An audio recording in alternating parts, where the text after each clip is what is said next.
Most of us were never taught how to deal with conflict. Not at home, not in school, definitely not at work. But what do you do when things keep bubbling up under the surface? When you're biting your tongue, carrying stress, or dreading that one person on the team who grinds your gears? What if conflict could help create deeper relationships, better leadership, and more connected teams? Whether you're working the shop floor or sitting in the boardroom, tension shows up, and how we deal with it can either build trust or quietly break it.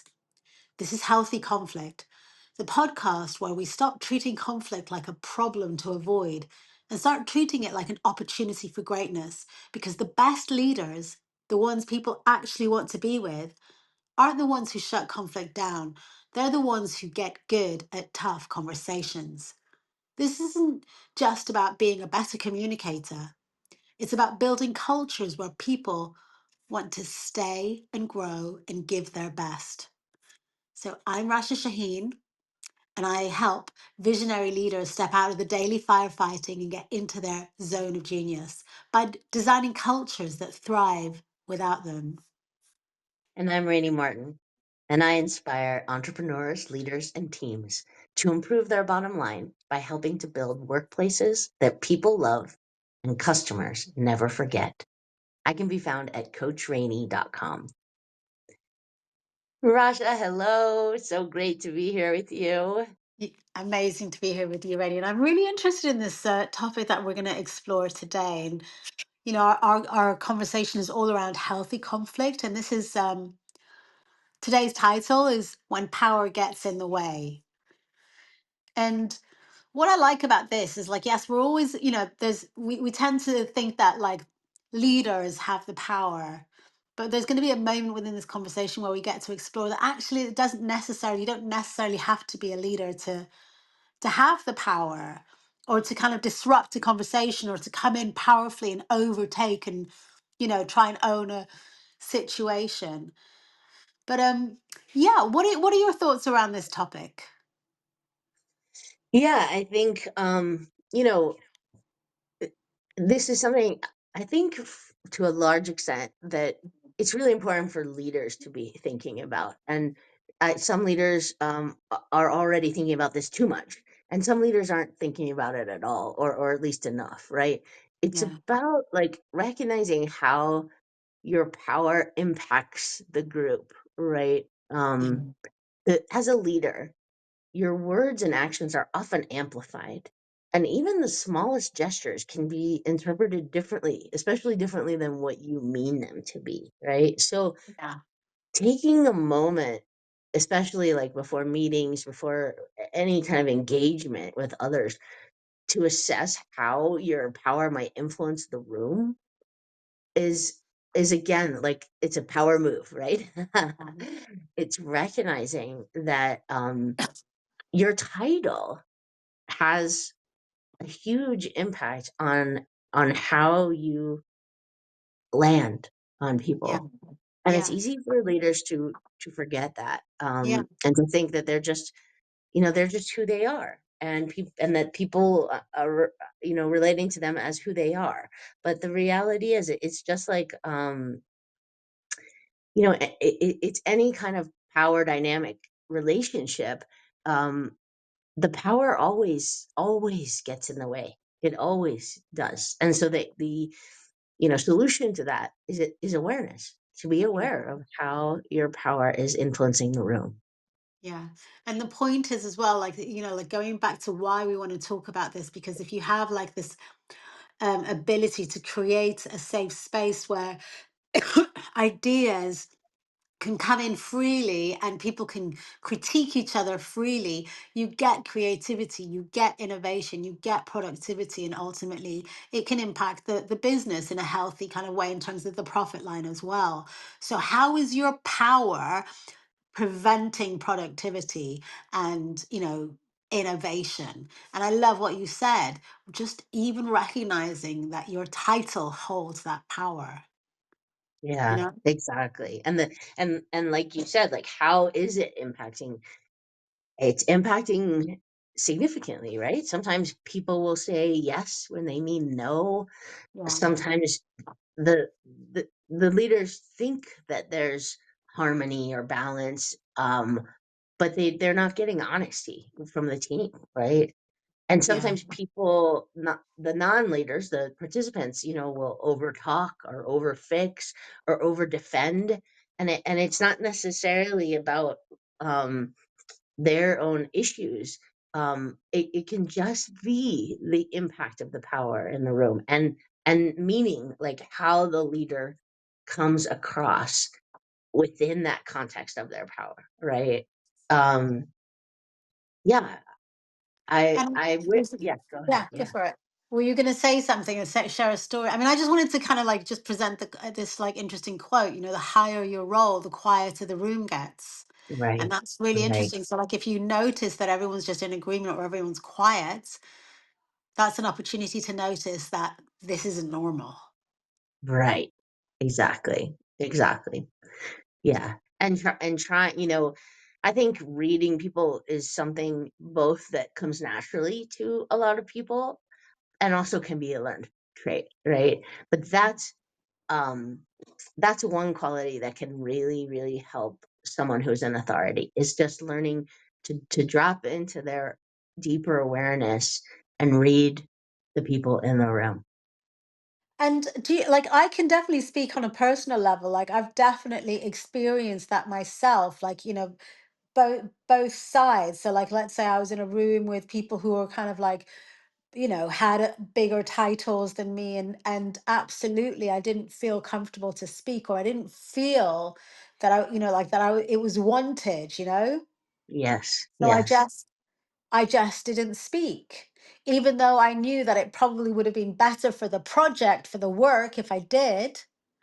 You you shut down. know I shut down, and I knew that, like, this that the reason why this was happening wasn't about the work. It was about the ego. It was about someone wanting their opinion to go forward more than anything else, because the ego is more important. So I went, okay, this is what, in my mind, I was like, okay, if that's what you want, then that's what we'll do, you know?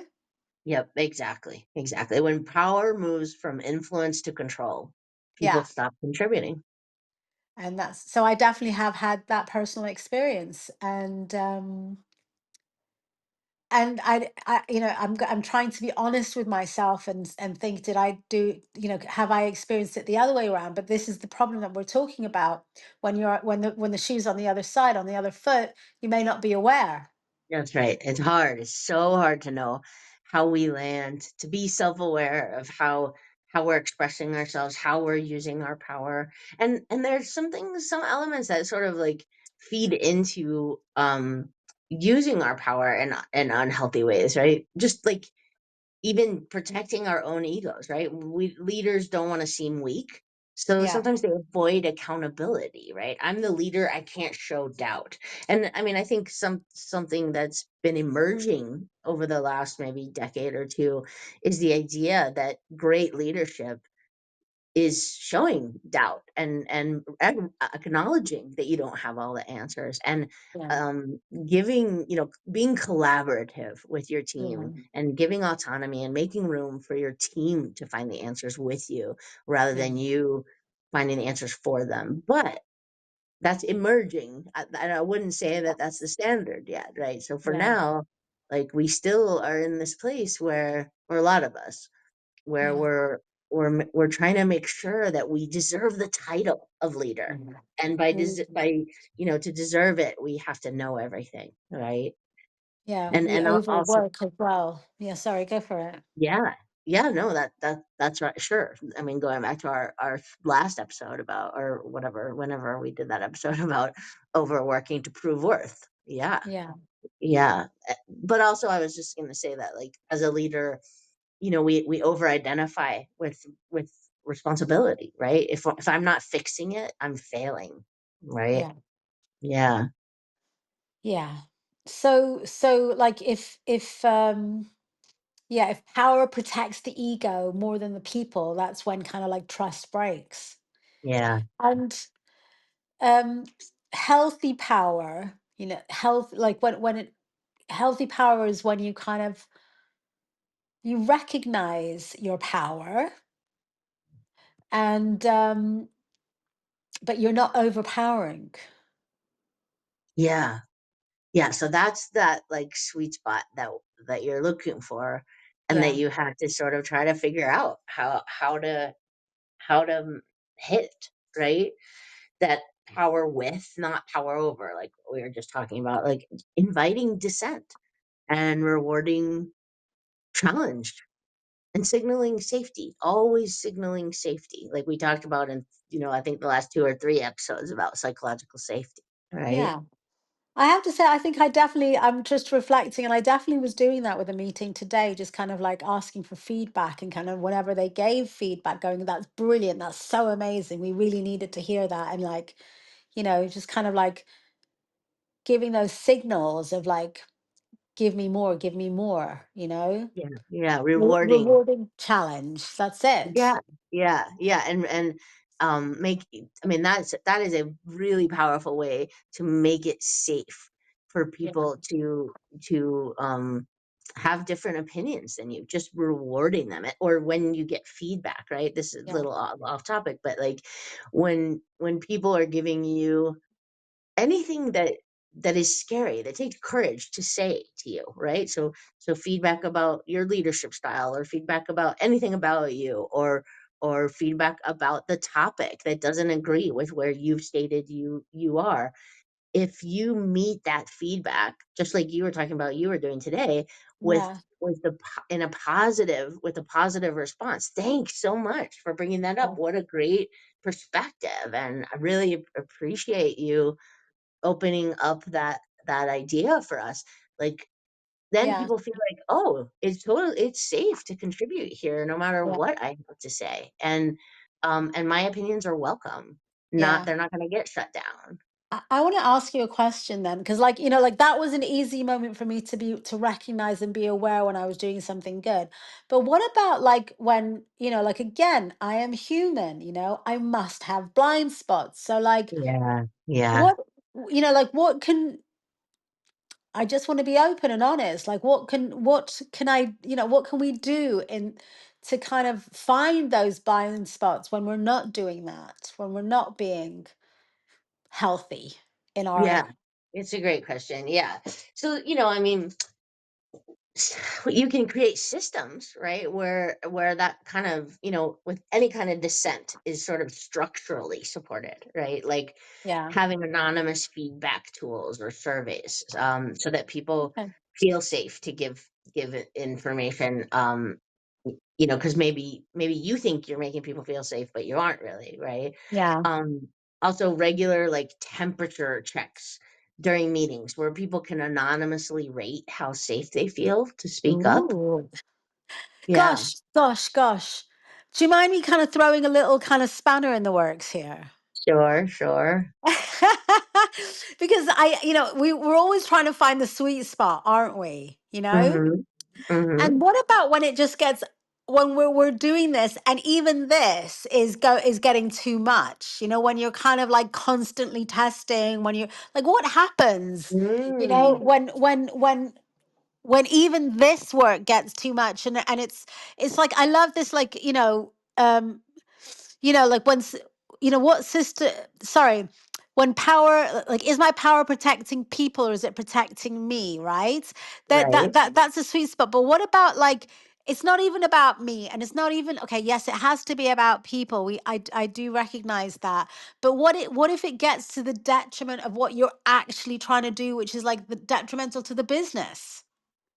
Mm. I know this is a very awkward situation, and I'm purposefully putting the spanner in the works here, and maybe this is another conversation, but I just wanted to kind of bring it in, and let's, you know, Let me it, let me it, let it me just make sure I yeah, understand what you're saying. So, are yeah. you're saying, like, what if we're giving so much energy and time to making sure that people feel safe, that it interferes with the functioning of the business? Is that what The you mean? function, yeah, yeah. So I'm not talking about profit. I'm just talking about functionality, survival of the business.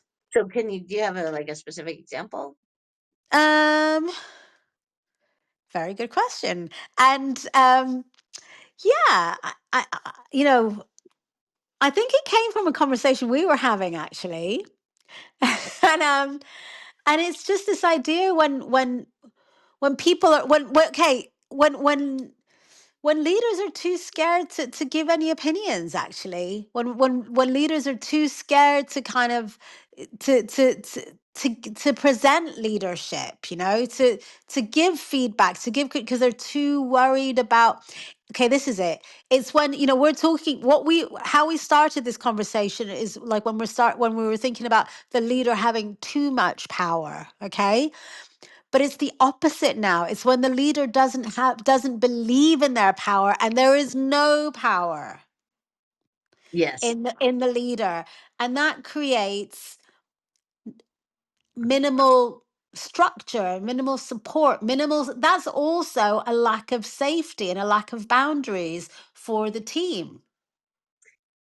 Yes, I totally agree. I Yeah. think that can happen. I think Yeah. so. I think there's two different things that maybe are happening in the um I want to say business world, but it's really not just the business world, right? It's Yeah. also the Yeah. nonprofit sector. It's the government.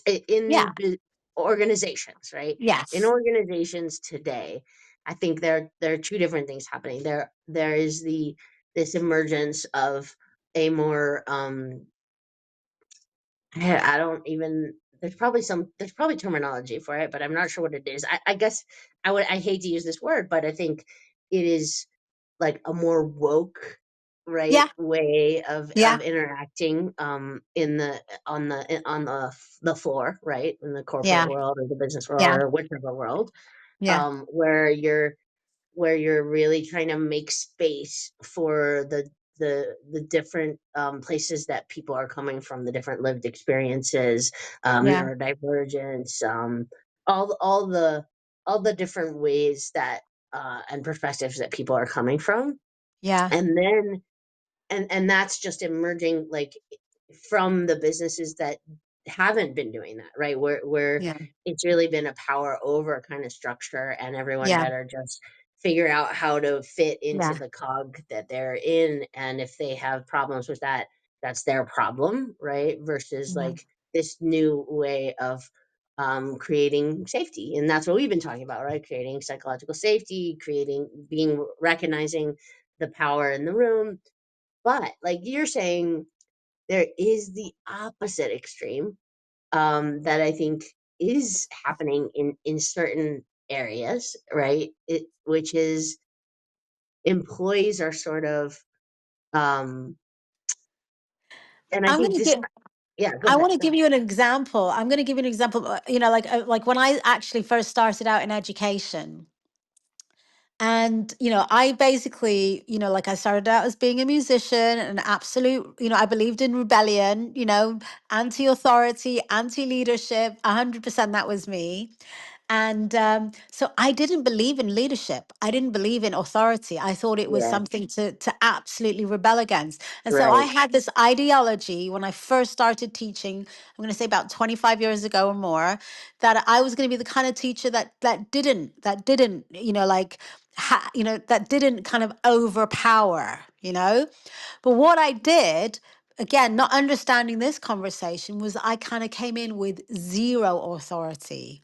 And what that did was created absolute chaos and havoc in my classroom because there was no safety. Because what that did was it allowed the students in my room to kind of like that for all these different voices to come up. And so no learning happened, no Mm, productivity happened.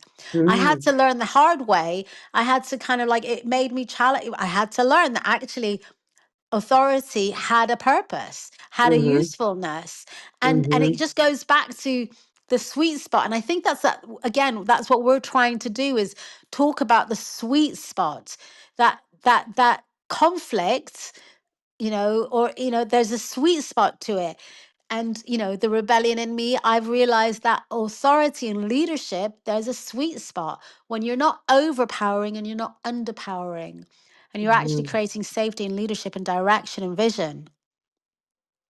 Yeah, yeah. So how do you get to that sweet spot, right? I mean, we started the episode by talking about being aware of the power dynamic in the room, especially if Yeah. you're the one that has the power, right? I think so. I think it's recognizing both sides. Sorry, I cut you in, but I think I just wanted to present that it's not just one side and then the other. It's one side and then the absolute extreme is also not good, and it is the sweet spot. I wanted to just bring that conversation in, and you said it. Awareness is key. Awareness is key.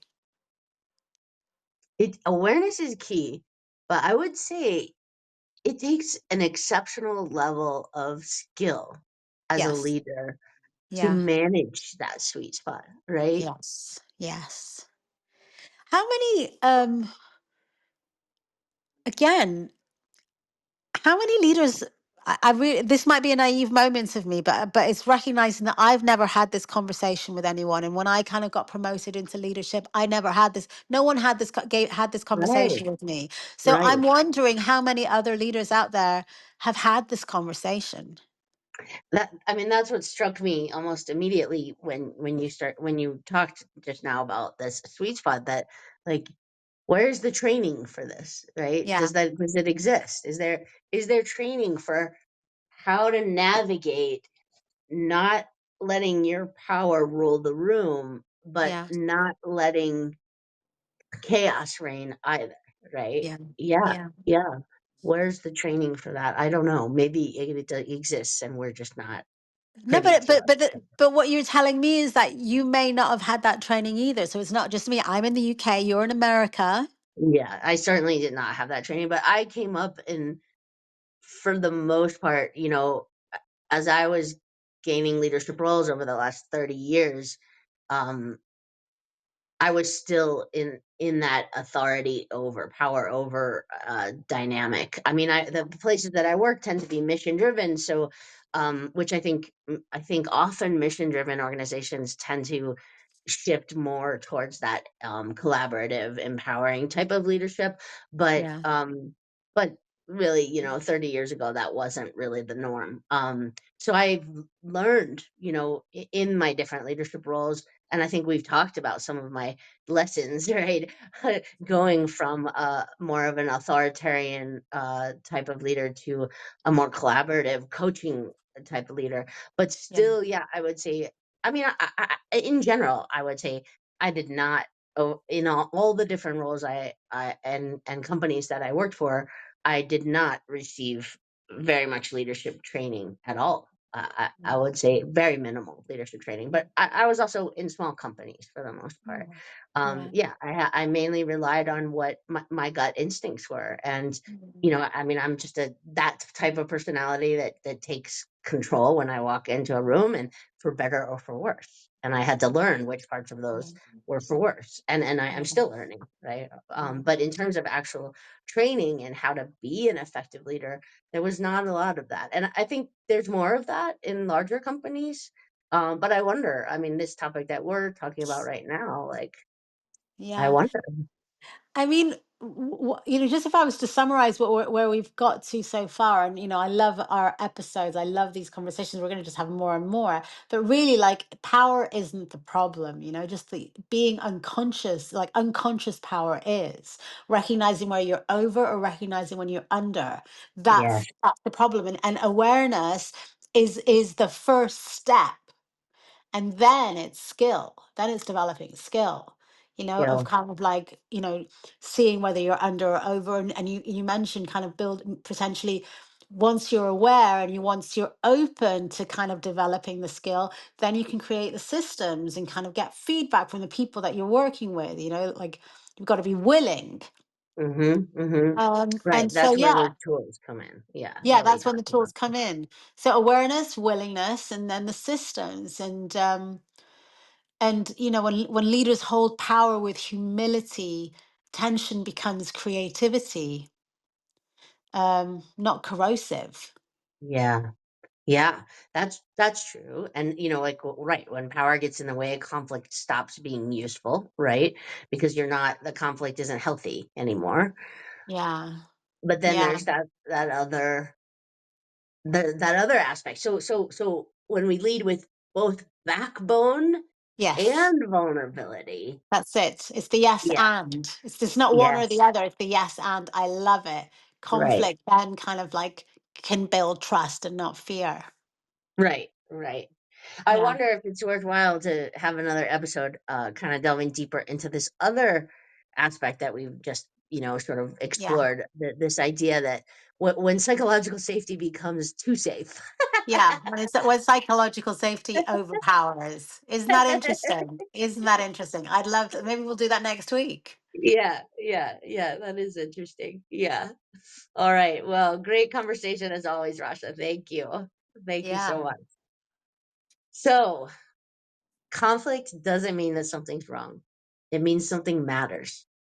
And when you learn to handle it well, everyone wins. Your team, your business, and your own well being. Stay steady, stay human. This is where real leadership begins. See you next time.